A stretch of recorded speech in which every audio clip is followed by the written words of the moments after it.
शनिवार को गुरुग्राम में बादल फिर इतनी जोरदार बरसे हैं कि पूरा गुरुग्राम पानी पानी कर दिया। इस बार भी गुरुग्राम में बरसात के बाद भारी जलभराव हो गया तो लोगों की समस्याएं घटने की बजाय बढ़ गई है। इस खबर में आपको दिखाएंगे कि जलभराव के बाद गुरुग्राम में समस्याएं आसमान से कैसी नजर आती है। नमस्कार, मैं हूं सुनील यादव और आप देख रहे हैं गुरुग्राम न्यूज। जिस तरह से बादलों ने पूरे उत्तर भारत को अपनी चपेट में लिया है, अब गुरुग्राम में भी बादल झमाझम बरसने शुरू हो गए हैं। शनिवार देर रात से ही गुरुग्राम में भारी बरसात शुरू हो गई और सुबह लगभग 6-7 बजे तक ये बारिश इसी तरह रही, जिसकी वजह से गुरुग्राम के कादीपुर और गुड़गांव तहसील के अंतर्गत आने वाले इलाकों में लगभग 65 से 70 mm तक बरसात हुई और इस बरसात की वजह से सड़कों पर भारी जलभराव हो गया। तस्वीरें आप लोगों को सबसे पहले हम नरसिंहपुर की दिखाते हैं। कहने को दिल्ली गुरुग्राम एक्सप्रेसवे है, लेकिन यहाँ पर गाड़ियां रेंग रेंग कर चलती हैं। नरसिंहपुर में आज फिर दोबारा से इतना भारी जलभराव हो गया कि यहाँ न केवल छोटी गाड़ियां बल्कि बसें, ट्रक सब इसमें फंसकर रह गए और उसकी वजह से सड़कों पर लगभग 5 से ज्यादा किलोमीटर लंबा जाम सड़कों पर लग गया, जिसकी वजह से गाड़ियां रेंग रेंग कर चलने लगी। बरसात को बंद हुए लगभग 4 घंटे से ज्यादा का समय बीत जाने के बाद भी सड़कों से पानी का स्तर कम नहीं हो पाया, जिसकी वजह से सड़कों पर गाड़ियां रेंग रेंग कर चलने लगी। आज आसमान से किस लिए हम कह रहे हैं आपको कि समस्याएं गुरुग्राम की दिखाते हैं कि बरसात के बाद जो बढ़ जाती हैं, वो दरअसल ड्रोन की तस्वीरों की हम आपसे बात कर रहे हैं और ड्रोन की तस्वीरें आप लोगों को दिखाते हैं। उसके बाद लोगों की भी कुछ प्रतिक्रियाएं सुनवाएंगे कि लोगों को बरसात में किस तरह की समस्याओं का सामना करना पड़ता है और कैसे वो परेशान हो जाते हैं, और गुरुग्राम के बाकी इलाकों की तस्वीरें भी आप लोगों को दिखाएंगे कि वहां पर क्या हालात है। सबसे पहले ड्रोन की तस्वीरें आप लोगों को दिखाते हैं हम। ये दिल्ली गुरुग्राम एक्सप्रेसवे है और नीचे जहां पर गाड़ियों के पहिए थमे हुए हैं, जहां से शुरुआत हो रही है, जलभराव आप लोगों को नजर आ रहा है। ये जलभराव दिल्ली गुरुग्राम एक्सप्रेसवे पर नरसिंहपुर में है। यहाँ जिला प्रशासन ने एक बहुत अच्छा काम किया है, उसकी सराहना भी की जानी चाहिए, लेकिन जो काम ठीक नहीं हुआ है उसकी वजह से आलोचना भी की जानी चाहिए।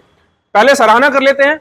सराहना इस बात की कि आपको पता ही है कि नरसिंहपुर में मेन एक्सप्रेसवे और सर्विस लेन के बीच में एक बरसाती नाला है, NHAI का हालांकि ये नाला है, और यहाँ पर जब भारी बरसात हो जाती है तो ये नाला पानी में पूरी तरह से लबालब हो जाता है, जिसकी वजह से ये पहचानना मुश्किल हो जाता है कि नाला कहां पर है और सड़क कहां पर है।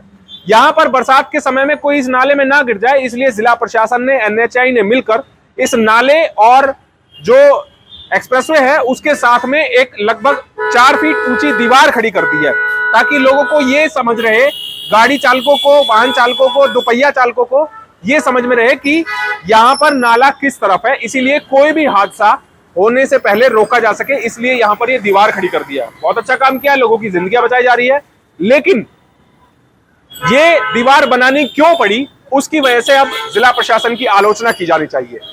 दरअसल ये दीवार बनाने की जरूरत इसलिए पड़ी क्योंकि यहाँ पर हर बरसात में जलभराव होता है। जिला प्रशासन के पास इसका कोई इलाज नहीं है। आज तक करोड़ों रुपए खर्च कर दिए गए इन प्लानिंग्स पर, लेकिन अब तक कोई इलाज इनके पास नहीं है कि नरसिंहपुर में यहाँ पर जलभराव ना हो, जिसकी वजह से इस तरह के काम कम से कम ना करने पड़े। आप जलभराव नहीं होगा तो आपको इस तरह की सोच नहीं रखनी पड़ेगी और आप अपने शहर को और ज्यादा सुंदर बना सकते हैं। अब आप लोगों को तस्वीरों के माध्यम से ही, ड्रोन की तस्वीरों से जाम की तस्वीरें आप देख लीजिए कि जितनी दूर तक ड्रोन कैमरे की नजर जा रही है या जितनी दूर तक ये ड्रोन कैमरा जा पा रहा है, वहां तक आपको गाड़ियों की कतार ही कतार नजर आएगी। ये दिल्ली से जयपुर जाते वक्त पूरा ट्रैफिक लगा हुआ है और लगभग 5 से 6 किलोमीटर लंबा ये ट्रैफिक है, और जो इस ट्रैफिक में फंसता है वो जाहिर सी बात है कि जिला प्रशासन को कोसता तो जरूरी होगा, बद्दुआएं तो जरूर देता होगा। अब इस जलभराव की वजह से देखिए कि महंगी महंगी गाड़ियां, 15-15, 20-20 लाख रुपए की गाड़ियां इस पानी में फंस गई, और इस फिर पानी से बचने के लिए, अपनी जिंदगी बचाने के लिए 2 लोग तो गाड़ी के ऊपर ही छत पर जा बैठे और छत पर बैठकर वो इंतजार कर रहे हैं कि कब उनको मदद मिलेगी और कब उनको यहां से रेस्क्यू किया जाएगा। लेकिन ना कोई रेस्क्यू करने वाला आया, ना कोई मदद करने वाला आया। अंत में इन्होंने खुद ही किसी प्राइवेट क्रेन चालक को इसकी इत्तला दी है और जिसके बाद इनकी गाड़ी को यहां से निकाला जा सके। इन्होंने कुछ बताया है, क्या इनकी समस्या है, कहां से जा रहे थे, वो आपको सुनाते हैं। उसके बाद गुरुग्राम के बाकी इलाकों की तस्वीरें भी आपको दिखाएंगे। सिकंदरपुर गांव से हूं मैं। सिकंदरपुर से पटौदी जा रहा था अपने खेत पे। रास्ते में हमें नहीं पता था कि इतनी तेज बारिश है। यहाँ इतना जल भराव था कि हमारी पूरी गाड़ी, जब हम यहाँ से जा रहे थे तो रास्ते में मानेसर टोल से पहले हमारी पूरी गाड़ी डूब गई। जो हमने अपनी साइड की खिड़की खोलकर छत पे बैठ के अपनी जान बचाई। हमारी गाड़ी भी बंद हो गई पानी में। हम 3 घंटे से यहाँ फंसे हुए हैं। अब तक यहाँ ना कोई प्रशासन आया है, ना ही कोई क्रेन आई है, ना ही किसी प्रकार से कोई हमें सुविधा मिली है। हम जिला प्रशासन से क्या उम्मीद करें। जिला प्रशासन की तरफ से कोई भी सहायता हमें नहीं मिली है और ना हम उम्मीद कर रहे हैं कि हमें कोई सहायता मिलेगी। अब मैं प्राइवेट नंबरों पे फोन करके प्राइवेट करेन बुलाई है, जो शायद 10-20 मिनट में, आधे घंटे में आ जाए और हम यहाँ से जा सके। भाईपाल, आप बस आपकी खराब हो गई है, कितनी देर से यहाँ फंसे हैं और कैसे? 2 घंटा हो लिया। कैसे फंसी बस, क्यों? पानी भरा और कैसे फंसेगी? हर बार गुरुग्राम में इस तरह के हालात हो जाते हैं? डेली का हालात है, आज का कोई नया काम थोड़ी है। क्या डिमांड करेंगे प्रशासन से? कुछ भी डिमांड करना, कुछ भी ना होगा इनको, कुछ नहीं होना इनका, ऐसे ही रहेगा, ऐसे ही चलेगा। आप जल भराव की खबरें हमारे गुरुग्राम न्यूज चैनल पर देखते हैं तो आप भी सोचते होंगे कि हम हर बार केवल नरसिंहपुर का ही जिक्र क्यों करते हैं, वहां की तस्वीरें सबसे ज्यादा क्यों दिखाते हैं। दरअसल वहां से गुजरने वाले लाखों वाहन रोजाना वहां से गुजरते हैं, लाखों लोगों का यहां से आना जाना होता है, और जब लाखों लोगों को समस्या होता है तो शायद वो समस्या सबसे बड़ी होती है। इसीलिए हमारी कोशिश ये है कि नरसिंहपुर की तस्वीरें दिखाकर जिला प्रशासन को, सरकार को हम जगा सके कि आप समझिए कि कितने लोगों को परेशानी नरसिंहपुर में होने वाले जलभराव से हो रही है। अब आप लोगों को बाकी इलाकों की तस्वीरें दिखाते हैं। सेक्टर 37 और सेक्टर 10 की तस्वीरें आप देखिए। अल्पाइन स्कूल के सामने इस तरह जलभराव हो गया है कि मानो कोई तालाब यहां पर बन गया हो, बाढ़ यहां पर आ गई हो। हालांकि हिमाचल में, उत्तराखंड में, हरिद्वार में, इन इलाकों में आप लोगों को बाढ़ की तस्वीरें आप लोग बाकी चैनलों पर देख रहे होंगे, बाकी माध्यमों से आप लोग देख रहे होंगे, लेकिन गुरुग्राम में भी हालात बारिश के बाद ऐसे हो जाते हैं कि मानो बाढ़ आ गई हो और यहाँ भी कोई बादल विस्फोट हो गया हो। ये सेक्टर 10 की तस्वीरें हैं जहां पर सड़कों पर पानी इतना है कि लोगों को इस पानी से डूबकर, तैरकर आप ये कहिए कि निकलना पड़ता है, लेकिन जिला प्रशासन कुछ भी करने को तैयार नहीं है। आखिरकार क्यों हर बार गुरुग्राम में इतने बुरे हालात बारिश के बाद हो जाते हैं, ये वाकई में एक चिंता का विषय है।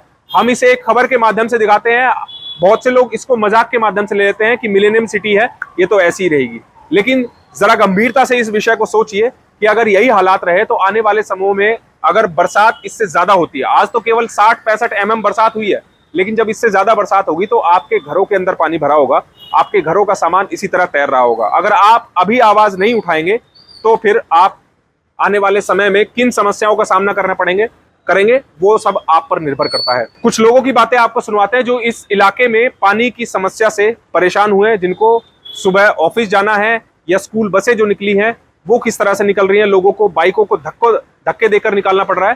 तो कुछ लोगों की बातें और सुनवाते हैं आप लोगों को। बरसात के बाद यहाँ हर साल और जब भी बरसात होती है मतलब आना जाना बंद हो जाता है। जो भी यहाँ पे दिन में जाते हैं ड्यूटी के लिए उनको बहुत दिक्कतों का सामना करना पड़ता है।